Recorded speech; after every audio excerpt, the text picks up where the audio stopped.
So who am I? I'm Nancy Lee, a curator, DJ, event organizer, cultural producer, consultant, music video director, and interdisciplinary media artist. I have to manage a ton of my own projects. I have multidisciplinary exhibitions where there's music, film, and installations. I also have art and music events, workshop series, music videos I direct and produce, and an artist and event studio space that I have to manage. So I gotta have a system to keep track of all of my projects. Maybe you're a musician, an event producer, a filmmaker, an actor. Maybe you have different projects that all overlap. Many people ask me how it's possible to juggle so many projects, and it gets so confusing and frustrating and anxiety-inducing to think about it. Yo, I get it. So just chill out for a moment, take a breath, and we'll break it down. Identify your intentions and break it all the way down. Break everything down into manageable phases and tasks. In this Project Management 101 Masterclass, I will give you a framework and some tools to think about your projects in order for you to better manage it.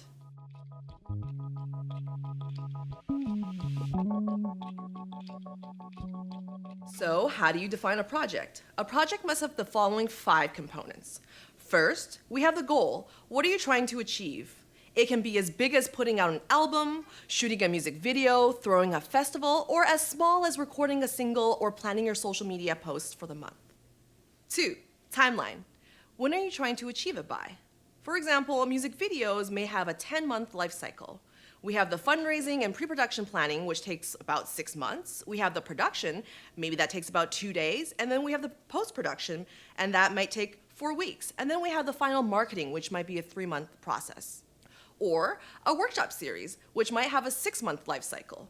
We have the fundraising and planning, that's 5 months. We have workshop delivery, that might be 1 week. And then we have the post-mortem process and final reporting, which might be 3 weeks. 3, budget. How much will it cost to achieve this project? This includes pay for contractors, collaborators, rent, software, hardware costs, equipment costs, etc. 4, stakeholders and team. Who's on the project and who are the major players who have an interest in this project? Your team, artistic collaborators, label managers, recording engineers, music production studios, publicists, music video producers and directors, choreographers, event organizers, venue hosts, etc. 5, project manager. Who is going to make sure everything that needs to be completed gets completed? You, or is that another person that the tasks have been delegated to?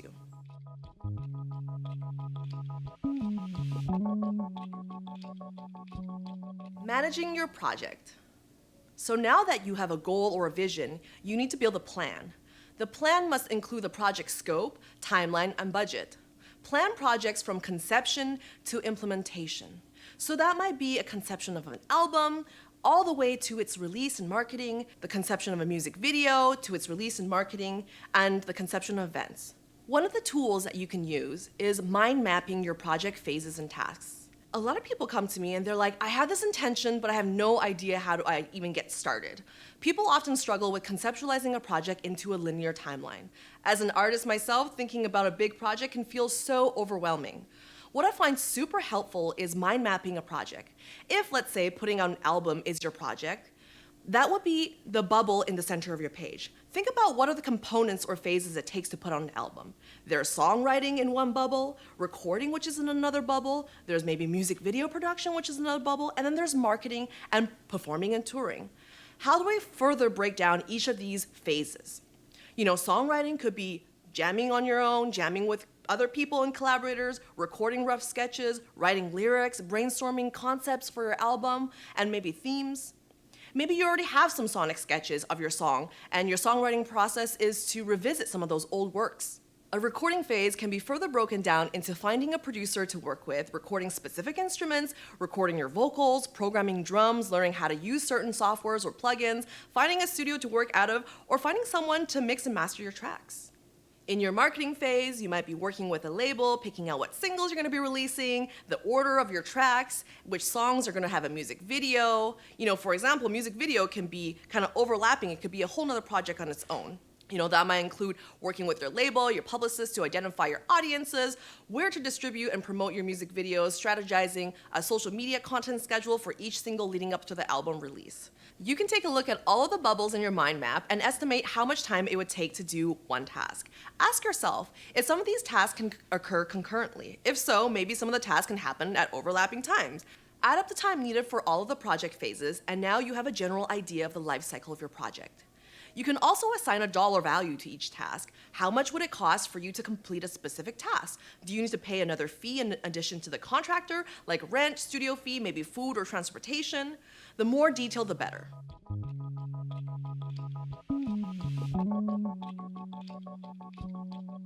Teams and stakeholders. So these are the people in your project. In my opinion, in a creative project, the team members are often your stakeholders too.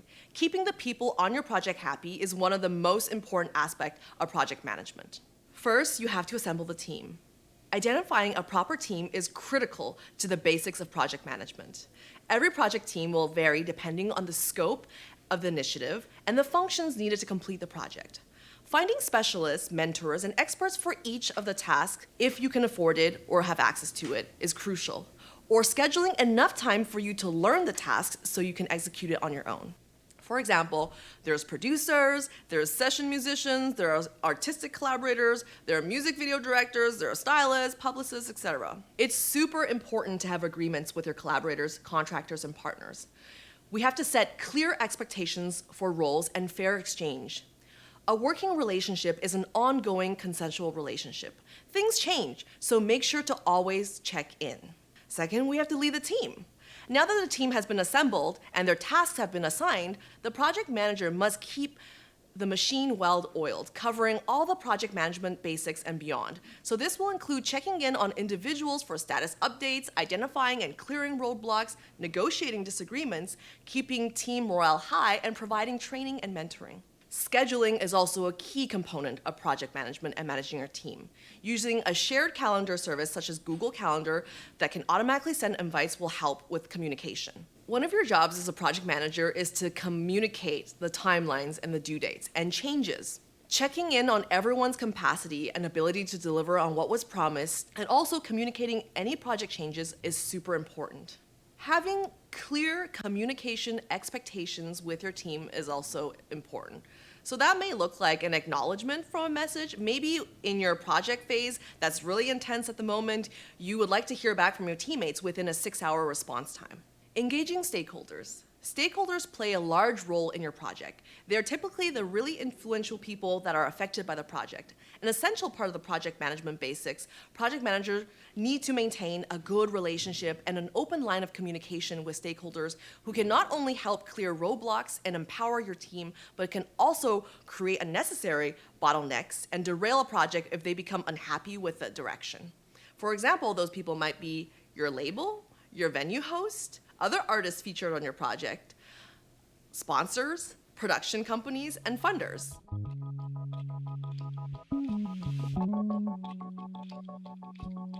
Managing timelines. As a project manager, you are tasked with keeping everything on schedule so the team is meeting their projected deadlines for completion. This will require setting realistic deadlines throughout the life cycle of the entire project, communicating consistently with their team for status updates, and maintaining a detailed schedule. Some things to think about. How long does each phase of the project take? How does it fit in the schedules of other people involved in the project? Does the budget make sense with the timeline that you've proposed? What are some of the communication or delivery tendencies of your team? It's so important to know your team members. Maybe you can build in extra time in the timeline to account for that. Make a master timeline and have smaller timelines for each phase of the project with individual tasks.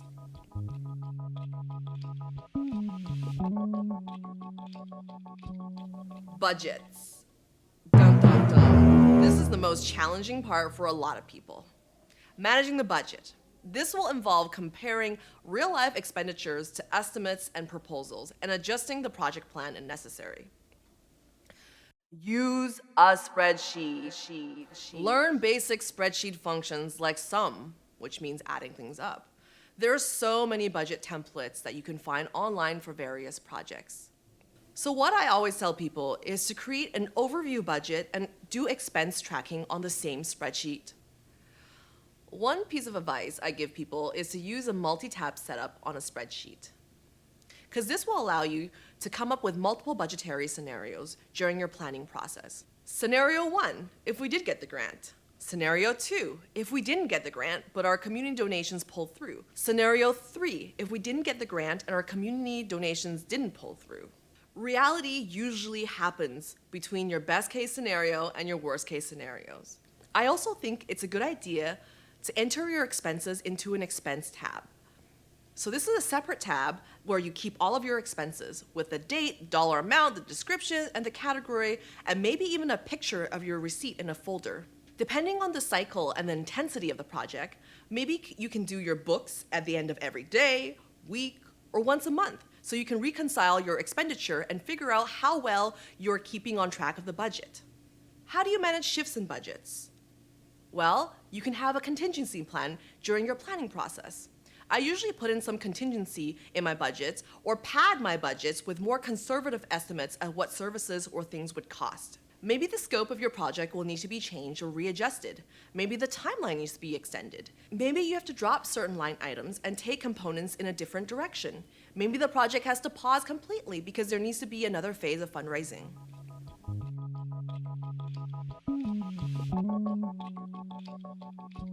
Finishing a project. What happens when a project is finished? This part I find often gets overlooked with smaller creative projects. Finishing a project includes delivery and maintaining a project, the project handover, and a post-mortem. So who is responsible for communication now that the project is done? What are the commitments after project delivery? Identifying, reflecting, and documenting lessons learned and overall process would help you in your future projects. Maybe you went over the budget. How can you adjust that for future projects? Maybe one of your vendors or contractors needed more time. How can you change your timeline or expectations for future projects? Maybe it's hard for you to keep up with emails during the summer months because of all the shows happening. How can you be better prepared for next year?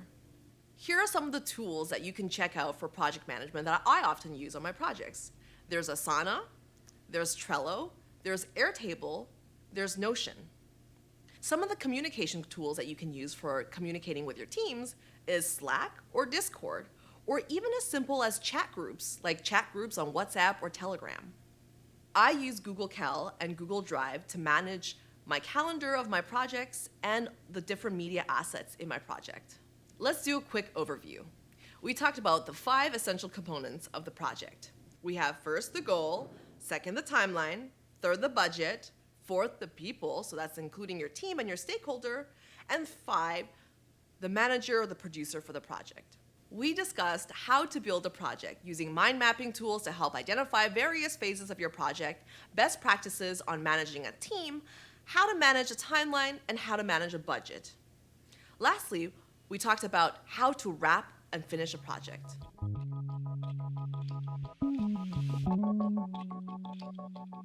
So, I have homework for you.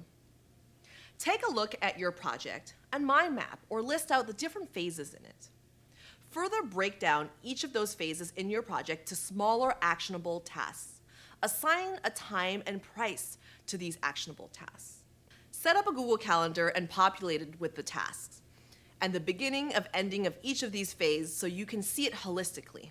Set up a spreadsheet with multiple tabs so you can start tracking and predicting your budget. If your project is happening currently, you should also start tracking your expenses by inputting your expenses into one of the tabs in your spreadsheet. Lastly, check out some tutorials online for some of the project management tools I mentioned. I hope you now have some tools and a framework to manage your projects. Thanks for checking out my Jumpstart Foundations Project Management 101 Masterclass. See you soon.